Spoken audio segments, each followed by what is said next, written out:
이키 올 유튜브 넘버원 축구 분석 전문 채널 골 때리는 TV 배팅맨입니다. 자, 축구 토토 승무패 35회차 제가 구매한 최종 픽 말씀을 드려보는 시간 가져보도록 하겠습니다. 아무래도 이번 회차에 들어와 있는 분데스리가와 프리미어리그 경기들이 리그 막판의 경기들이기 때문에 동기부여를 보는 것도 중요하지만 무조건적으로 동기부여만 본다라기보다는 경기력을 기본 바탕으로 판단을 하고 추가적으로 생각해 볼 수 있는 단서 중에 하나다라고 생각을 하고 접근을 해야 될 것 같습니다. 실질적으로 이번 경기 결과에 상관없이 순위가 확정된 상태라고 하더라도 주전 선수들을 빼고 로테이션을 돌리고 뭐 대충 경기를 하고 이런 건 사실 우리가 감독이거나 실제 뛰는 선수가 아니기 때문에 하나의 단서로 추측을 해보는 거기 때문에 이 팀은 순위가 확정이니까 슬슬 뛰겠지 하고 기본 경기력을 배제하고 이변만 단통으로 선택을 해서 간다는 건 저로서는 왜 선택을 했는지 설명을 드려야 하는 입장이다 보니까 무리해 보이는 선택이다. 다만 분명히 경기력과는 전혀 다른 경기 결과가 최소 한두 경기는 나올 것으로 예상되기 때문에 골 때리는 TV 가족분들께서는 말로는 설명할 수 없는 자신만의 이변 경기 두세 경기 정도는 꼭 추가를 해서 구매하시길 바라겠습니다. 자, 지금 보고 있는 최종팩 영상에서 빨간색으로 쓰여 있는 경기들의 경우는 멤버십 분들 전용 영상으로 업로드되기 때문에 한 달에 4,990원 굉장히 저렴한 금액으로 골 때리는 TV 멤버십 가입하시면 1번 경기부터 14번 경기까지 영상의 중간 광고 없이 쭉 편하게 시청하실 수 있으니까 골 때리는 TV 멤버십 가입하셔서 편하게 시청하시는 걸 추천드립니다. 영상 시작 전에 좋아요 한 번씩 눌러주시는 거 잊지 마시고 아직 구독 안 누르고 보시는 분들 구독 꼭 눌러주시고 좋아요 함께 눌러주시면 감사하겠습니다. 누르셨으면 시작해 보도록 하겠습니다. 자, 1번 경기 라이프치히 대 슈투트가르트. 자, 우선 이 경기는 아마 많은 분들이 라이프치히의 승무 투픽을 선택을 하면서 시작을 하지 않을까 싶은데 저는 라이프치히의 승무패로 지우개 찬스를 써보도록 하겠습니다. 물론 라이프치히의 경우는 이 경기 결과에 따라서 유럽 대항전 진출권으로 갈 수 있는 상황이기 때문에 라이프치히의 졸트레브 감독이 인터뷰하기를 시즌 마지막 경기이기도 하고 유럽 대항전으로 갈 수 있는 중요한 경기이기 때문에 전력을 다할 것이다 라고도 하면서 승리에 대한 의지를 불태우고 있는데 의지 하나만으로 승리하는 거면 이미 부임하고 전승을 했어야 된다. 지금 부임하고 컵 경기 포함 7경기 동안 2승 3무 2패를 기록 중이기 때문에 그렇게 좋은 성적은 아니다라는 생각이 들어요. 그리고 물론 라이프치히가 맞대결 전적에서 홈에서만큼은 강한 모습을 보여주고 있지만 가장 최근 컵 경기 포함 3경기 동안 슈투트가르트 원정을 가서 3연속 패배를 기록 중이고 하필 졸트레브 감독이 부임하자마자 첫 경기가 슈투트가르트 원정 경기였고 3대1로 두드려 맞았고 아무래도 양팀 모두 세트피스 득점력이 좋은 팀들이다 보니까 뜬금포 대갈박 한 방에 승부가 갈릴 수가 있는데 슈투트가르트의 데미로비치 선수가 분데스리가에서 대갈박 득점 3위를 기록 중인 선수이기 때문에 이 경기 충분히 승무패 다 나올 수 있다라고 보고 있는데 그런 경기치고는 너무 라이프치히의 승무 쪽에 투표율이 몰려 있다라고 생각이 듭니다. 물론 슈투트가르트의 경우는 다음 주 포칼컵 결승 경기가 있기 때문에 어느 정도 로테이션을 돌릴 수도 있다라는 생각이 있지만 뭐 감독이 아닌 이상 어떤 선수들을 어떻게 내보낼지는 모르기 때문에 저는 이 경기 라이프치히의 승무패로 즐겨 찬스 쓰도록 하겠습니다.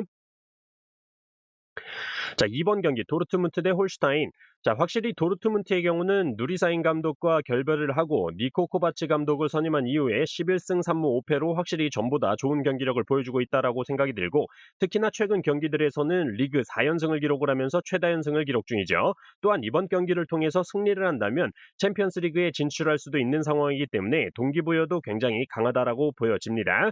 반면에 홀슈타인의 경우는 이제 강등이 확정됐기 때문에 굳이 도르트문트와 철천지 원수 사이가 아니라면 열심히 뛸 만한 동기부여는 떨어지는 경기다라고 생각이 들어요.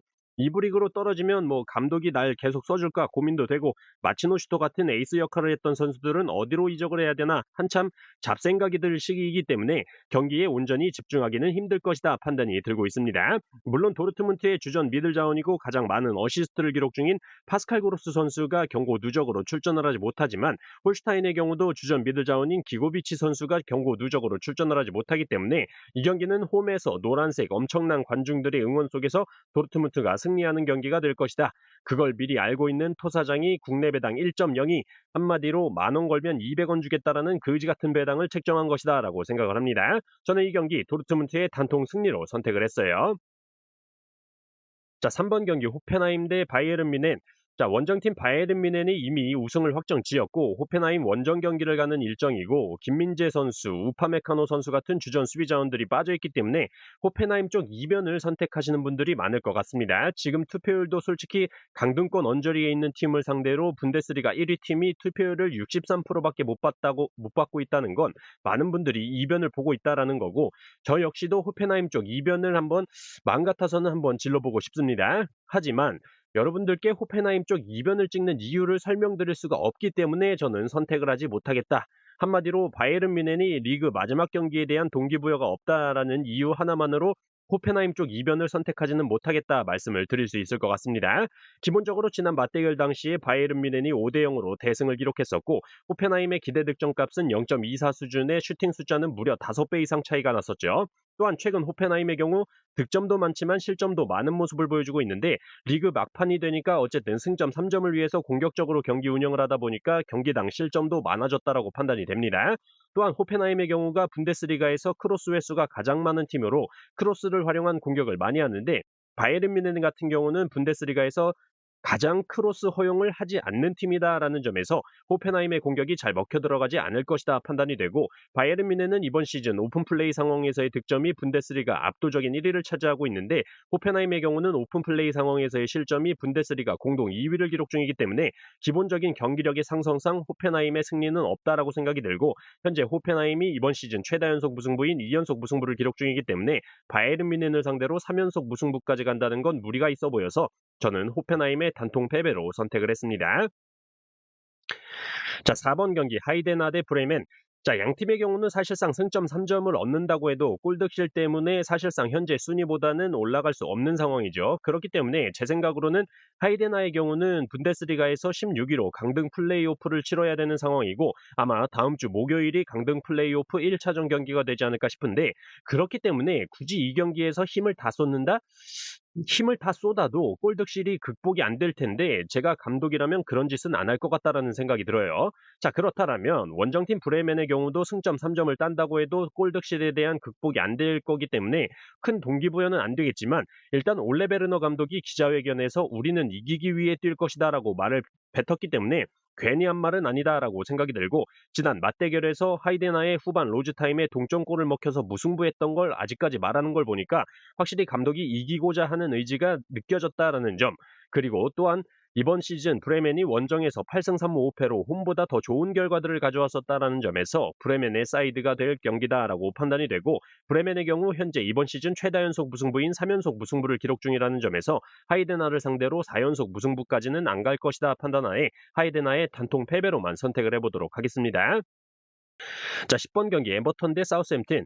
자, 에버턴의 경우는 지난 경기의 분석 내용 말씀을 드릴 때 이제는 잔류가 확정됐으니 동기부여도 떨어지고 힘도 빠질 것이다라고 예상을 했었고 사우스햄튼은 맨시티를 상대로 강등이 확정된 마당에 굳이 열심히 할까 싶었는데 에버턴은 풀럼 원정을 가서 1대3 승리를 기록하고 사우스햄튼은 맨시티 파상 공세에도 불구하고 결국에 0대0 무승부를 만들어내면서 이변의 결과를 보여줬죠. 그렇기 때문에 이 경기 결과를 쉽게 예측하기는 어렵지만 저는 에버턴이 리그 마지막 홈 경기를 치른다라는 점에서 홈팬들 앞에서 좋은 경기력을 보여줄 것으로 기대가 되고 전술적으로도 사우스햄튼의 경우는 에버턴보다 점유율을 많이 가져가는 팀이기 때문에 에버턴은 자신들보다 점유율을 많이 가져가는 팀들을 상대로 좋은 공격을 보여주는 팀이라는 점에서 에버턴이 유리해 보이고 최근 맞대결 전적에서는 사우스햄튼이 홈에서 에버턴을 상대로 1대0 승리를 기록했었지만 한참 에버턴이 정신 못 차리고 똥볼 차고 있었을 때고 지금은 모예스 감독이 오고 한참 잘 나가고 있는 상황이기 때문에 그때와는 상황이 다르다라고 판단이 됩니다. 또한 사우스햄튼은 이번 시즌 세트피스 실점 공동 1위를 기록 중인데 에버턴의 경우는 세트피스 득점 공동 4위를 기록 중이라는 점에서 홈팀 에버턴의 무난한 승리가 나오지 않을까 판단이 됩니다. 에버턴의 단통 승리로 선택을 했어요. 자, 11번 경기 웨스트햄 대 노팅엄. 자, 기본적인 경기력을 봐도 웨스트햄이 노팅엄을 만나면 굉장히 힘든 경기를 할 것이다. 왜냐하면 웨스트햄의 경우도 어느 정도 내려앉아 있다가 역습을 치는 걸 잘하는 팀인데 노팅엄의 경우는 내려앉아 있다가 역습 치는 거에 최적화된 팀이다. 항상 말씀을 드리지만 비슷한 전술일 때는 그 전술에 더 최적화된 모습을 보이는 팀이 우세하다. 그게 바로 노팅엄이다라고 생각이 들고 기본적으로 노팅엄은 이번 시즌 세트피스 득점 프리미어리그 1위를 기록 중인데 위에 웨스트햄의 경우는 세트피스 실점 프리미어리그 공동 3위를 기록 중이죠. 그렇기 때문에 기본적인 경기력도 노팅엄이 우세하다라고 보이는데 동기부여적인 측면이 노팅엄은 엄청나게 강력하죠. 바로 챔피언스리그 진출에 대한 강력한 동기부여가 있고 지난 레스터 시티와의 경기에서 무승부로 경기가 끝이 나니까 구단주까지 경기장에 내려와서 감독한테 타박 주는 걸 보니까 그만큼 지금 컨퍼런스 진출권 확보한 것만 해도 무려 29년 만에 유럽 대항전에 나갈 수 있는 경우인데 지금 그래서 그런지 매 경기 동기부여가 강하죠. 반면에 웨스트햄의 경우는 잔류를 확정했고 승점을 쌓아봐야 그렇게 의미가 없기 때문에 동기부여도 떨어지고 사실 지난 맨유와의 경기에서 승리를 하긴 했는데 뭐 웨스트햄이 잘했다기보다는 맹구 새끼들의 골 결정력이 쓰레기였다라고 말씀을 드리고 싶네요. 어쨌든 모든 면에서 이 경기는 노팅엄이 우세하다라고 판단이 들어서 웨스트햄의 단통 패배로만 선택해 보도록 하겠습니다. 자, 12번 경기 브랜드포 대 풀럼.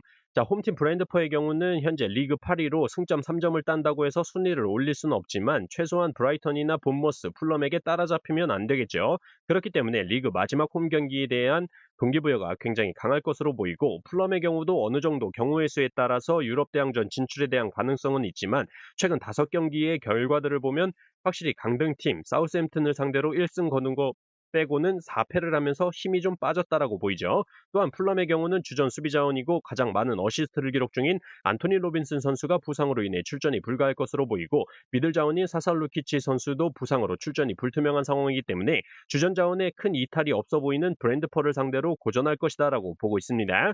또한 사실상 지난 맞대결에서 풀럼이 홈에서 2대1 승리를 기록했었지만 많은 슈팅 찬스에도 득점을 하지 못하고 0대1로 끌려가다가 후반 막판에 교체 투입된 해리 윌슨 선수가 후반 로즈타임에 멀티골을 터뜨리면서 극장 승리를 기록했었다라는 점에서 이번 경기 브랜드퍼가 홈이라면 충분히 풀럼을 상대로 무승부 이상의 결과를 가져올 수 있을 것이다라고 보고 있고 패턴적으로 홈팀 브랜드퍼는 이번 시즌 최다 연승인 4연승을 기록 중이라는 점과 풀럼은 이번 시즌 최다 연패인 2연패를 기록 중이라는 점에서 브랜드퍼의 단통 무승부로 선택을 하면서 연승과 연패가 끊어지는 타이밍이 되지 않을까 생각을 합니다. 자, 14번 경기 아스날 대 뉴캐슬. 자, 양 팀의 경우는 챔피언스리그 진출권을 지키기 위해서 싸워야 되는 상황으로 동기부여는 충분하다라고 보여집니다. 다만 아스날의 경우는 주축 자원들의 결장이 굉장히 우려가 되는 상황이죠. 최근 굉장히 활약이 좋았던 미켈 메리노 선수는 퇴장 징계로 출전을 하지 못하고 트로사르 선수와 데클란 라이스 선수는 햄스트링으로 인한 출전이 불투명한 상황입니다. 그렇기 때문에 팀 내 주축 자원들의 결장이 굉장히 아쉬운 상황이고 원정팀 뉴캐슬의 경우는 제이콥 머피, 이삭, 고든 같은 선수들이 굉장히 좋은 경기력을 보여주고 있는데 문제는 원정에서는 유독 약한 모습을 보여준다라고 느껴집니다.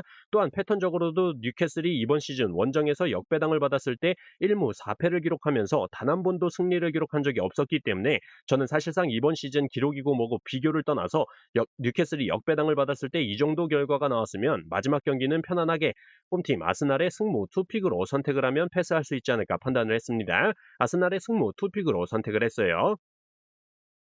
자, 이렇게 축구토토 승무패 35회차 제가 선택한 최종 픽에 대해서 말씀을 드려봤습니다. 참고하셔서 골 때리는 TV 가족분들 좋은 결과 있으셨으면 좋겠습니다. 이번 한 주도 수고하셨습니다. Take it all.